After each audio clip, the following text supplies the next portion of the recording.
Escritora María Luisa Bombal, el libro Casa de Niebla. 6. ¿Cómo puedo explicar la confusión, la angustia que me invadió cuando seguí a Daniel hasta la laguna? Y esa sensación de ser parte de un cruel juego, como cuando éramos niños. Sí, era muy semejante a esos días cuando tenía que defenderme contra el espíritu destructivo y escéptico del niño Daniel.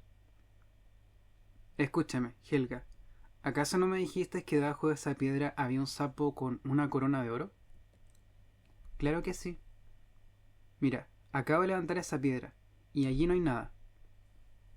Entonces debe estar en otra parte. A lo mejor se fue a hacerle una visita a las hadas.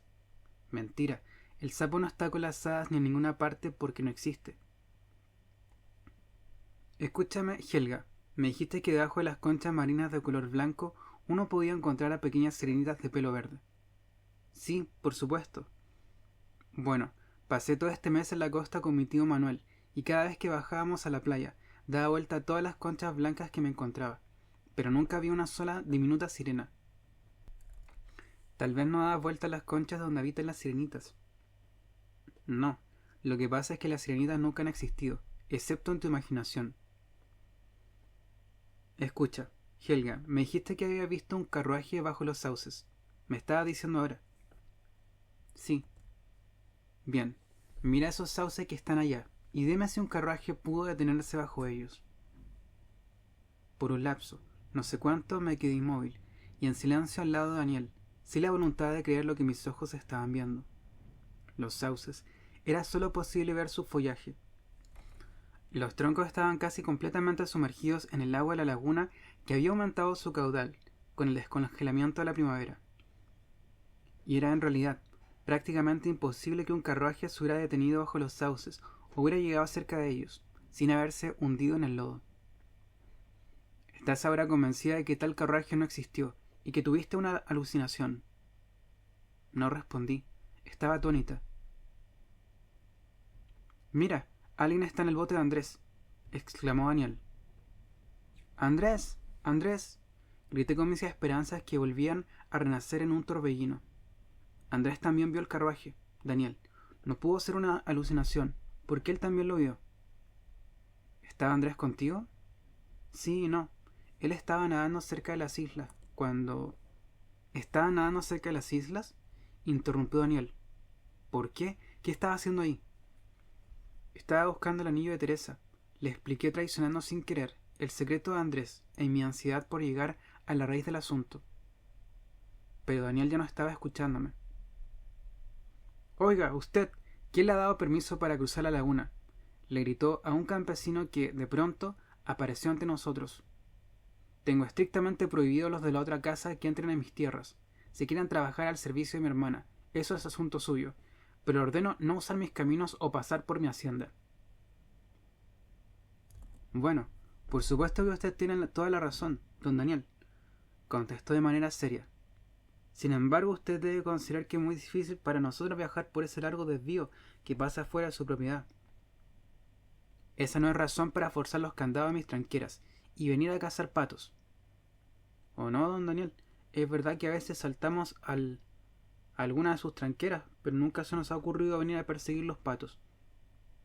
¿Ah, sí? Entonces dígame, ¿qué están haciendo esos hombres en el bote de Andrés?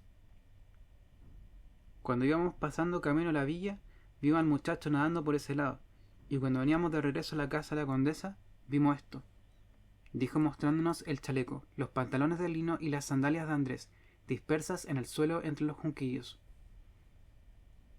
Nos quedamos en silencio. Y... continuó el campesino. Llegamos a la conclusión de que no era normal que se hubiera quedado tanto rato en el agua, y para colmo, no lo podíamos ver en ninguna parte. Por lo tanto, mis dos amigos decidieron subirse al bote para ir a ver a qué estaba pasando en el lugar donde lo habíamos visto que estaba nadando. Seguro que debe estar en una de las islas. Allí se habría quedado descansando después de bucear, exclamé. ¿Pero por qué no respondió cuando lo llamamos? Replicó el campesino. Bueno, tal vez...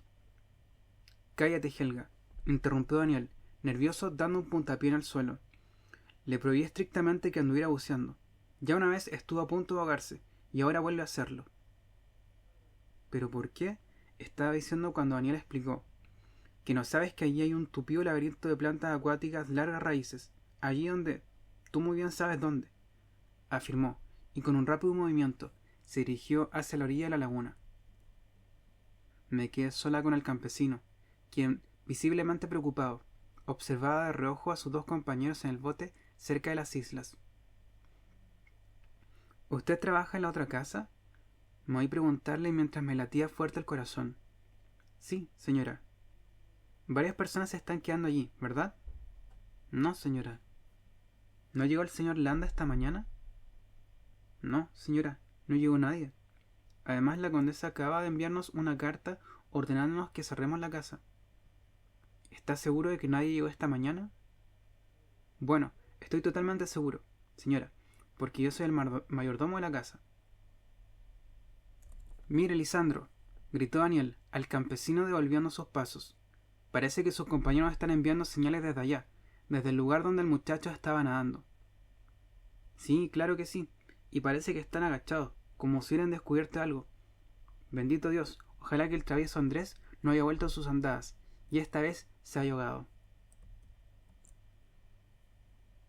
Sí, el pequeño travieso Andrés, como había dicho el campesino, había vuelto a sus andadas, y se había ahogado.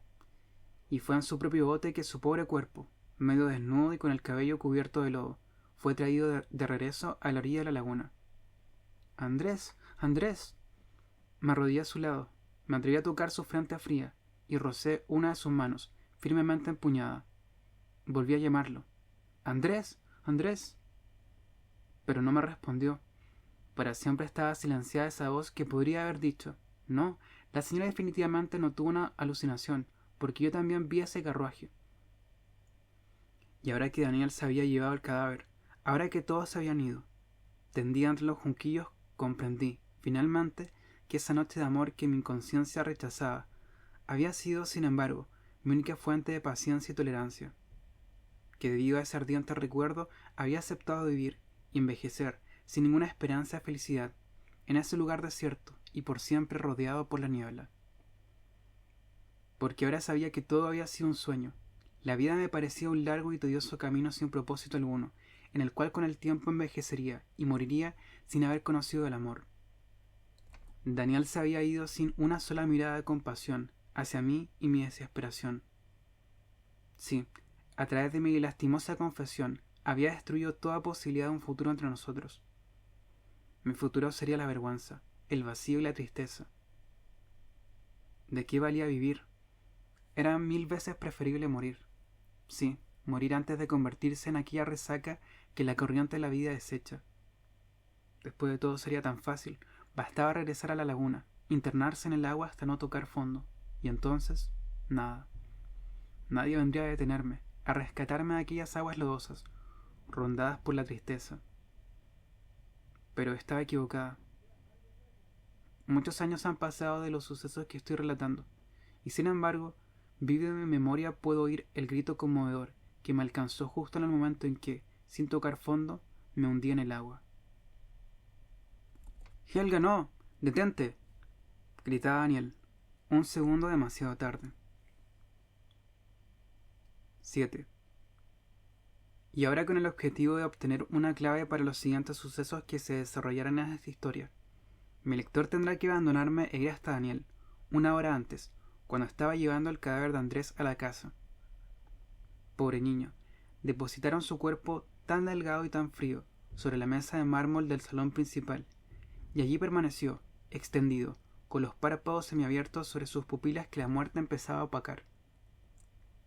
Fue cuando Daniel se alistaba a cerrar sus párpados que se oyeron los pasos de las 3 hermanas, corriendo desesperadas.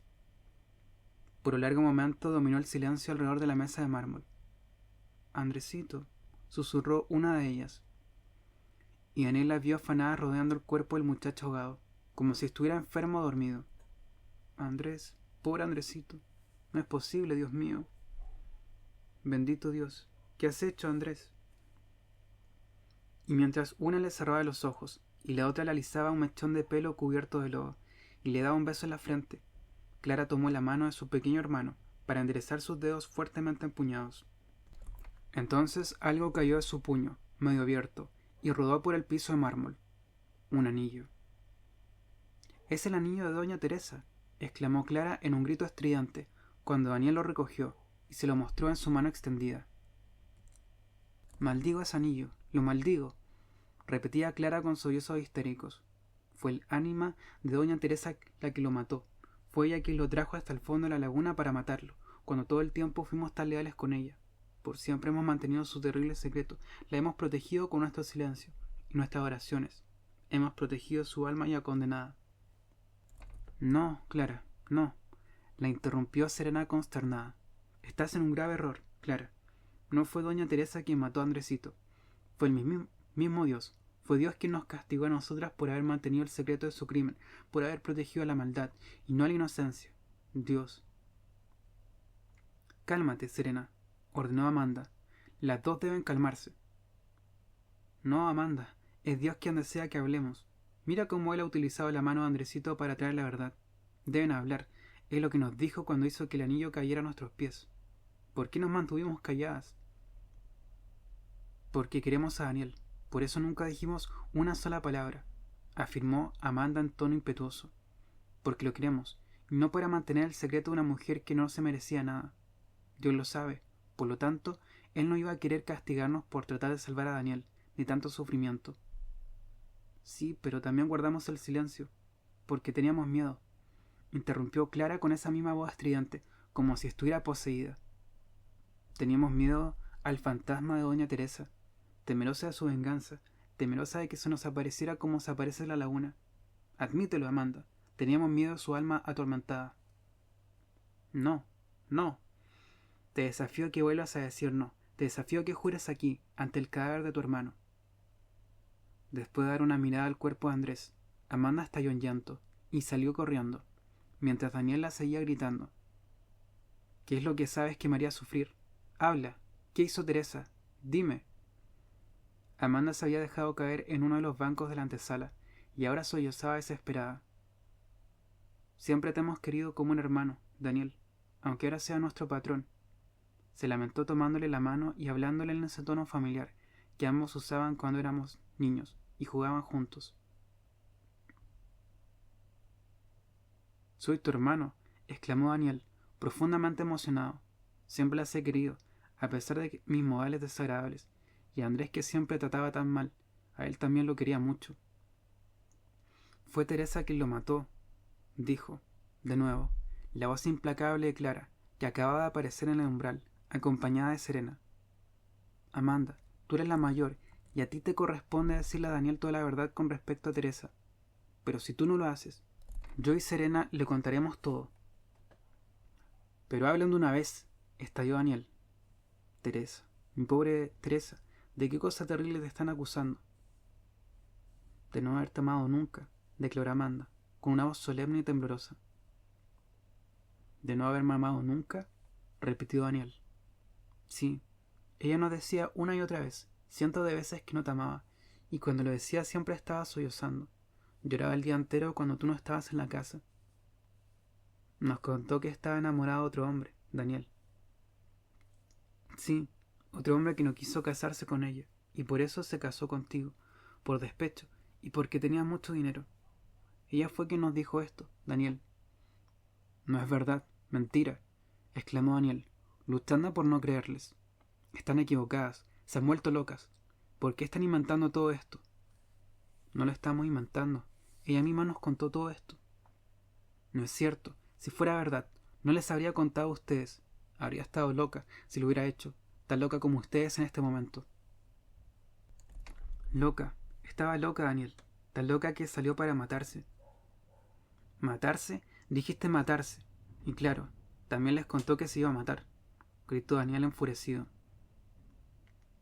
No, replicó Serena. No nos contó que se iba a matar, pero a la mañana de ese día que se ahogó, me pidió que le cantara el lamento de la niña que va a la deriva en el agua, y está llorando por un amor desgraciado. Aguas abajo, boga una niña. Boga diciendo, se va mi amor. Esa es la primera estrofa, pero esa mañana ella me pidió que le cantara la tercera estrofa, que se la cantara una y otra vez. ¿Te acuerdas, Daniel, de esa tercera estrofa? No, no me acuerdo de nada. Están locas. Váyanse de aquí, que no quiero oírlas más. Tienes que acordarte, Daniel, por tu bien, y por el bien de Helga. Escucha, esto es lo que dice la tercera estrofa. Aguas abajo la hallaron muerta, ahogada y fría. Quiso morir. Quiso morir, ¿entiendes, Daniel? Deseaba morir. Sí, Daniel estaba entendiendo. De lo más profundo de su memoria, volvía a oír el lamento de esa canción y el recuerdo de tantas cosas que ahora juzgaba con una precisión que antes desconocía. Adiós, adiós. Quiso morir. Adiós, adiós. Quiso morir. Teresa, sus silencios, su falta de confianza, su altanería, modos de conducta que él había aceptado como prueba de discreción, reserva y orgullo natural en un ser tan prodigiosamente hermoso. Tal vez, después de todo, no era más que la manifestación de una profunda indiferencia hacia él. Y esa expresión de miedo que la sobrecogía en la noche, cuando la acariciaba, y que él había calificado de timidez, bien podría haber sido negarse a entregarse a él. Y quién sabe, tal vez, había sido el dolor que, en menos de un mes de casados, le había hecho perder tanto peso que todo su vestido le quedaba suelto de la cintura, y los anillos resbalaban de sus dedos, incluso el anillo de bodas. Su anillo de bodas, ese anillo tan diferente a otros anillos de bodas, porque el nombre del cónyuge había sido grabado por la misma novia. Ah, la sonrisa de ella cuando tomó la aguja el día del casamiento, y lo grabó con un gesto atrevido e encantador. Este último recuerdo lo hizo gritar: «Mientan, las tres están mintiendo», y se llevó a los labios la mano donde tenía el atesorado anillo. Teresa me amaba, y la prueba está en la inscripción que ella hizo en este anillo. Sí, en ese anillo está la prueba de que no te amaba. Mira, Daniel, el nombre que escribió. Sí, Daniel, mira. No te amaba, Daniel. Lee ese nombre. Las tres hermanas lo estaban rodeando, como tres arcángeles enviados por el Dios de la justicia. Lee, Daniel, lee. Daniel se acercó a las altas ventanas, puso el anillo a la luz y empezó a descifrar el nombre, que a prisa había sido grabado por Teresa, en el interior con la punta de una aguja. Deletreó, y de pronto reaccionó como si un rayo lo hubiera golpeado. Concluyó leyendo en un esfuerzo sobrehumano. David. Ese era el nombre que Teresa había grabado en el anillo, que él le entregaría frente al altar. Ese era el nombre que ella le llevaba en su corazón cuando se casó con él. El nombre que debe haber tenido en sus labios cuando se suicidó.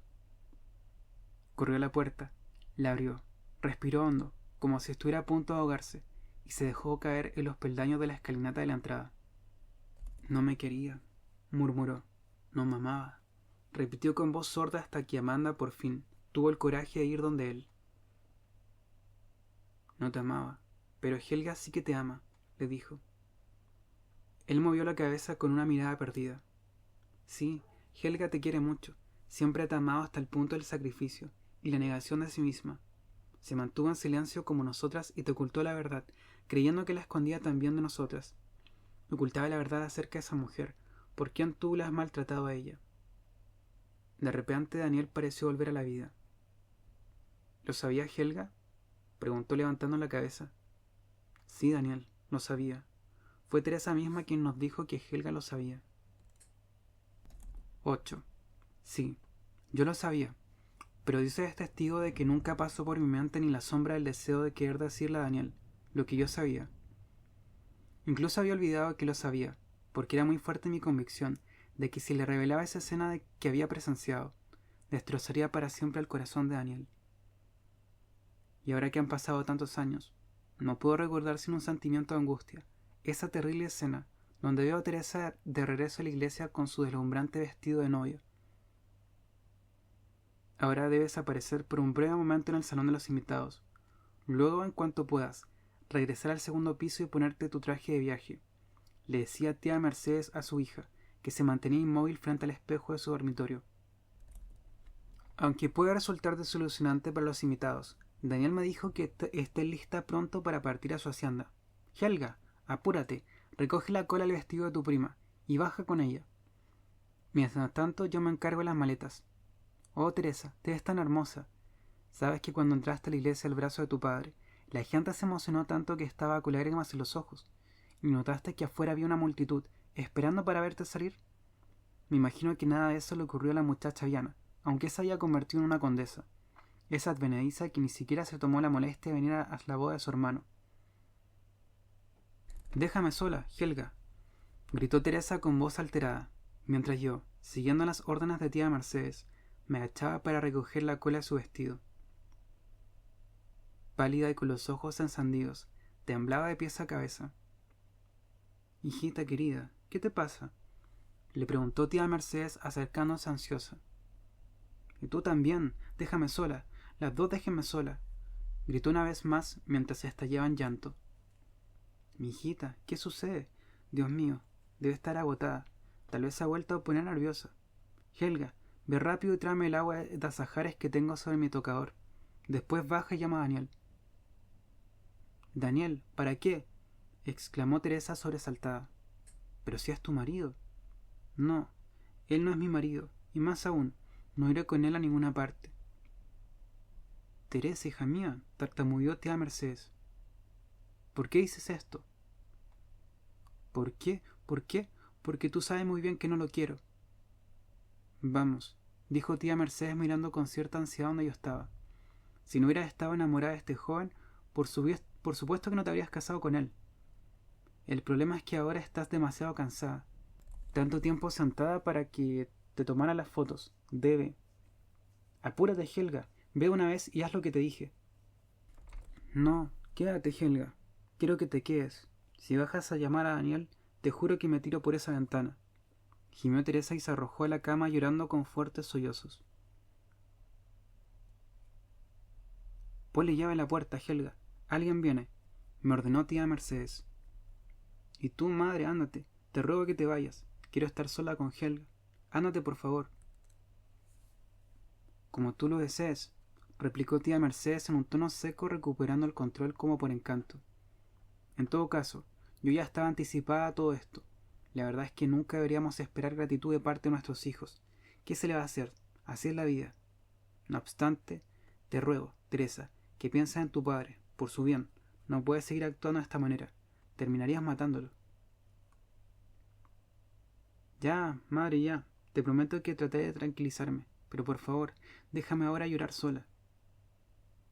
Tendía sobre los pliegues de su largo velo de novia, con su hermoso cabello entrelazado por azahares y ahora medio despeinado sobre la almohada. Teresa estaba postrada en la cama y sollozaba desconsolada cuando me senté a su lado. «¿Es verdad que no amas a Daniel?», le pregunté compasiva. «No, no lo amo, Helga. Amo a otro hombre. Amo a un hombre que no quiso casarse conmigo». Y allí, en la agonía de su desesperación, y porque necesitaba hablar con alguien, Teresa me reveló su triste secreto. No amaba a Daniel, amaba a otro, un hombre de mundo, apuesto, inteligente y atractivo con quien había bailado toda la temporada de su exitoso debut en sociedad. No, yo no lo conocía, nunca me había hablado de él, porque ella nunca hablaba con nadie de las cosas que realmente le importaban. Sí, lo había conocido en otro baile, no en la casa de tía Adelaida. Era de otra ciudad, y muy codiciado, demasiado brillante para malgastar su tiempo con solteronas ya ancianas, o con muchachas jóvenes. Sí, la menospreciaba, decía que había nacido para quedarse soltero.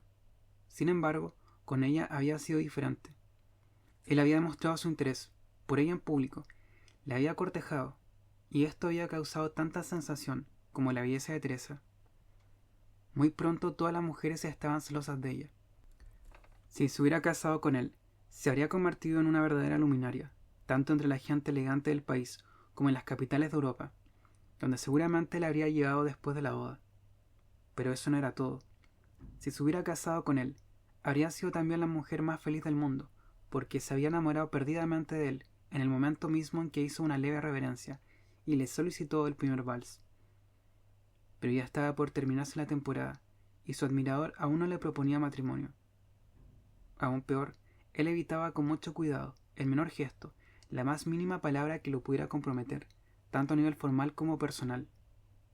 Nunca flores ni misivas o invitaciones que no fueran las convencionales. Nunca cerca de ella, a menos que estuvieran a la vista de varias personas. Las mujeres ahora sonreían sarcásticamente detrás de sus abanicos cuando la veían bailar con él, aunque él estaba enamorado de ella. Sí, de eso estaba segura. Lo podía ver en sus ojos, cuando corría hacia ella en el teatro, en las carreras de caballos o en los paseos. Podía sentirlo en el temblor de su brazo cuando bailaban juntos. Una mañana tía Adelaida le había señalado: «Mi niña querida, muchas veces te he dicho que no reserves todas tus sonrisas para ese afuerino. Está planeando regresar a Europa la próxima semana. Me lo contó alguien, sin duda con la intención de ser desagradable, como tú muy bien puedes imaginar. La verdad es que me disgusta que a menudo asocian tu nombre con el de ese hombre que no posee principio ni religión». Esta fue la respuesta que le di a esa persona que me contó. «Muchísimo mejor que se vaya. La verdad es que estoy harta de verlo rondándote. Es debido a él que tú estás perdiendo la oportunidad de un matrimonio ventajoso. Todos los pretendientes se han dado cuenta de que solo tienes ojos para él». ¿Es verdad que él planea regresar a Europa la próxima semana?, le había preguntado Teresa, esa misma noche mientras bailaban. «¿Cómo podría dejar la ciudad donde estás tú?», fue su respuesta, y luego mirándola a los ojos, le preguntó: «¿Y tú, dime, te resignarías a no bailar conmigo nunca más?». «Mañana regreso a la casa de mis padres en la provincia», contestó rápidamente, sin darse cuenta de manera exacta por qué le estaba mintiendo. Y viéndolo por primera vez perder su aplomo, Teresa, con su instinto de mujer, supo que había hecho la jugada precisa. «Sin embargo, nada está más cerca de la verdad», dijo riendo. Por un momento él permaneció en silencio, mientras se deslizaban en un fuerte abrazo al ritmo de la música. «Bueno, eso significa que yo también tendré que ir a tu provincia, Teresa. Allá David no se organizan bailes. Pero allá estarás tú, mi amada Teresa». Casi se desmayó de felicidad. Le había llamado amada. «No obstante, espero que cambies de parecer y no te vayas», agregó, una vez más, en su ánimo frívolo mientras el vals estaba por terminar. Ella no cambió de parecer, y esa había sido la razón de la súbita partida que dañó para siempre su relación con tía Adelaida. Regresó a su provincia sintiendo que el extranjero, incapaz de vivir sin verla, iría a pedirle la mano. Pero pasaron los días, y él no llegaba. Era verdad que le había escrito cartas ingeniosas y divertidas que ella leía ansiosa, y luego despechada rompía sin responder. Mientras tanto allí estaba Daniel, cuyo amor yo le había revelado solo unas semanas antes. Daniel, siempre en silencio y enamorado. Daniel, ya no tan tímido y dueño de tantas tierras. Daniel es el mejor partido en 100 leguas a la redonda. Después de todo, ¿qué esperas, Teresa? Realmente esta niña está loca. Se lamentaba tía de Mercedes. Está más loca que una cabra en el monte. Allá en la casa de Adelaida rechazó todas las propuestas de matrimonio. Y aquí... No, Arturo, esta situación se ha puesto muy grave. Estoy segura de que terminará convirtiéndose en una solterona. ¡Qué egoísmo! Dios mío, piensa que haciendo el pequeño sacrificio de casarte con un muchacho joven, inteligente, buen mozo, serio y tan educado como Daniel, ya nos podría sacar de esta existencia tan triste y salvarnos de la pobreza. Sí, pobreza. ¿Oíste, Teresa? Tu padre ya no puede pagar los gastos de esta casa». «Muy bien, madre. Me casaré con Daniel Viana», anunció un día Teresa bajo la influencia de una extraña ocurrencia, causada por su desesperación. Su idea era que al oír de su compromiso, el apuesto extranjero se sentiría que estaba corriendo el riesgo de perderla para siempre, y que, de inmediato, viajaría a la provincia para romper ese compromiso y llevársela con él. Por esta razón había decidido comprometerse. El compromiso se anunció en todos los periódicos de la capital. Sin embargo, él no venía, aunque ya no recibiría cartas suyas. Teresa estaba segura de que había oído la noticia. El plazo para la boda se iba haciendo cada día más breve, y él no venía. Y así llegó el día del matrimonio, y él aún no llegaba. No obstante, hasta el último minuto, en forma desesperada y estúpida, yendo contra toda lógica, ella todavía lo esperaba. Incluso la iglesia, cuando el sacerdote decía las palabras: «Si alguien aquí presente conoce alguna razón por qué ellos dos no deben unirse en matrimonio», Teresa inútilmente había esperado verlo de pronto aparecer ante el altar y decir: «Yo conozco una razón muy válida. Esta mujer me ama, y yo la amo a ella». Dios mío, he estado totalmente enloquecida. Él nunca me amó. Helga, nunca.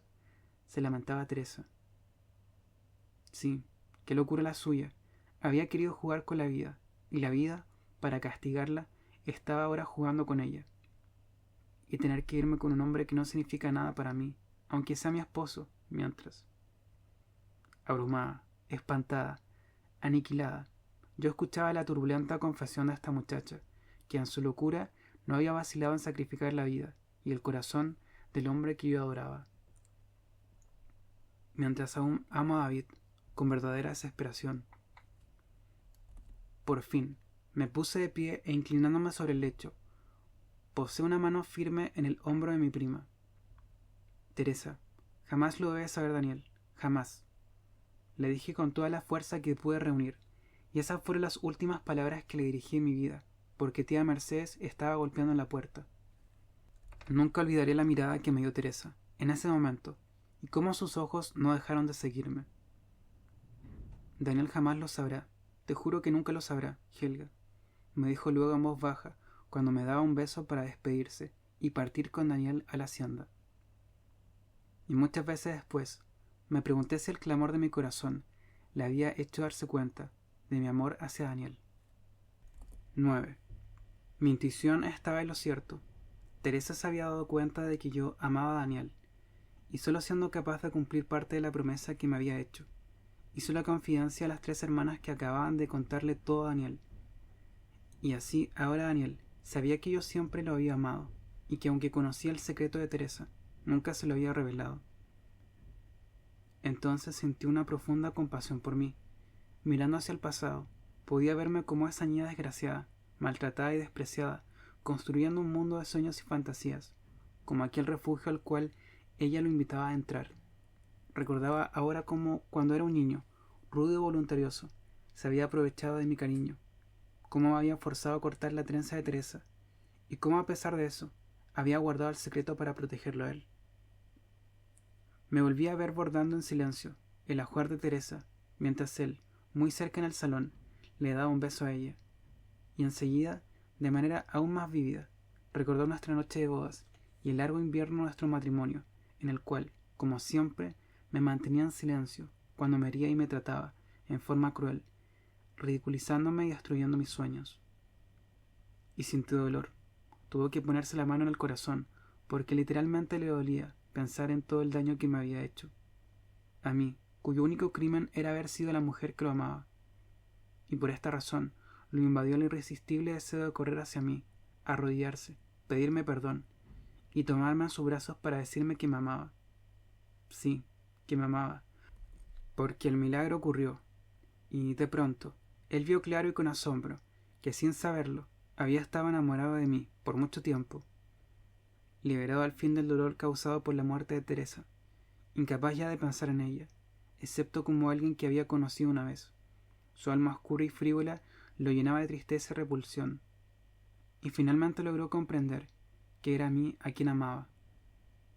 Sí, estaba enamorado de mí, y mientras se dirigía a la laguna, se vio forzado a admitir que desde la noche del baile había peleado conmigo y tratado de humillarme porque, en el fondo, sentía celos, despecho y angustia.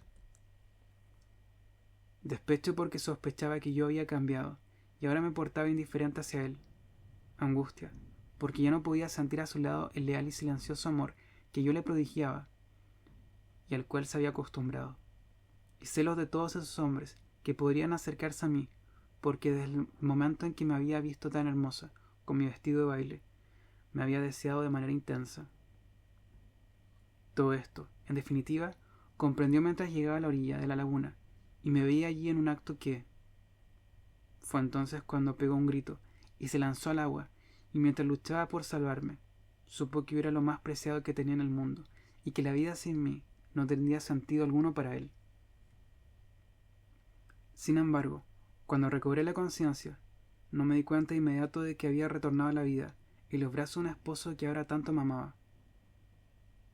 ¿Por qué me salvaste?, le pregunté en voz baja y en tono de reproche.